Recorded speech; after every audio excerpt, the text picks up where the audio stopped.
অষ্টম শ্রেণী 2025 বাংলা প্রশ্ন একবার দেখব। প্রথম পর্যায়ক্রমিক মূল্যায়ন, যেখানে পূর্ণমান 30, সময় রয়েছে 1 ঘন্টা।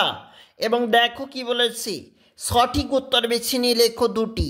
আরব সেনাপতি এবং মুর সেনাপতির আলোচনার বিষয় ছিল পূর্বপুরুষদের বীরত্ব। চন্দ্রগুপ্ত কিসের উপর লিখছিলেন? শুকনো তালপাতার উপর লিখছিলেন। হাঁসের ডিম দুপুরবেলায় বের করে দেবে বলেছিল ঘন্টা। খুব সংক্ষেপে নিচের প্রশ্নের উত্তর দাও 1 গুণ 2। এবার আমাকে কিছু বলতে হয়, সে কি বলেছিল। এরপরের যে পেজটা চলে যাচ্ছি, এখানে রয়েছে, দেখো কি বলেছি। সন্ধিয়ান চিত্তে কে কেন শুয়ে পড়ল?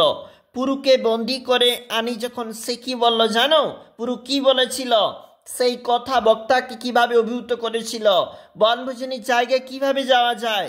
একটু নিচে চলে যাব, দেখো কি বল দিচ্ছে প্রশ্ন। সঠিক উত্তর নির্বাচন।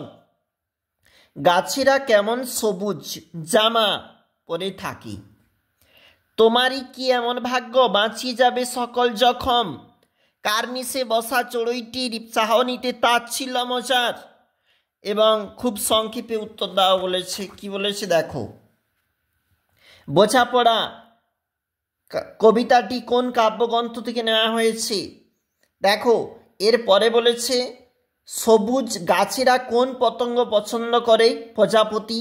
খড়কুটো ধান কোথা থেকে সংগ্রহ করেছে চড়ুই? এ বাড়ি ও বাড়ি। দেখো অবশ্যই দেখবে সেইটি সবার চেয়ে শ্রেয়। কোনটি সবার চেয়ে শ্রেয়? তোতায় সবুজ জামা চাই কেন?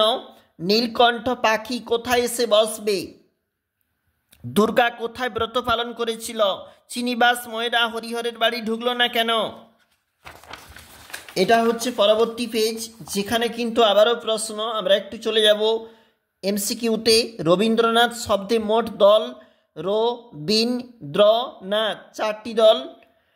মধ্যস্বরাগমের অপর নাম স্বরভক্তি। দেখো একটু নিচে চলে যাচ্ছি, ধ্বনি পরিবর্তনে কয়টি ধারা বলেছে অবশ্যই দেখবে। অলাবু অলাউ লাউ কী ধরনের ধ্বনি পরিবর্তনের রীতি? আদি স্বরলোপ। এবং খুব সংক্ষেপে মুক্ত দল কাকে বলে লেখ উদাহরণ দাও। এছাড়াও প্রশ্ন রয়েছে তোমাদের, দেখো কি বলেছে, দল বিশ্লেষণ বা প্রবাদ বলেছে অবশ্যই দেখবে।